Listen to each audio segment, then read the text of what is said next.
Hello, magandang araw, magandang tanghali sa ating lahat dito sa Pilipinas. Magandang umaga, magandang gabi. Saan man kayo nakakarating ang aking video na to. Ito na po yung bahay ng aking anak na si JR. Yan, maganda na po yung bahay niya. Tapos na po ito. Oh, yan, yan. Yan, maganda, maayos na. At may konting bubong na. Hindi pa niya natapos sa pagbububong ang bahay niya. Ito yung pinaka-tiris ng bahay.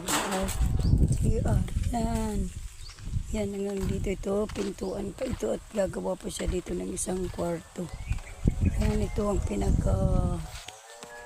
yung pinakalikod papunta sa bahay ng aking ugangan. Ito naman ay ang kusina. Ito ang pintuan sa kusina. Yan po mga guys. Maayos ng bahay.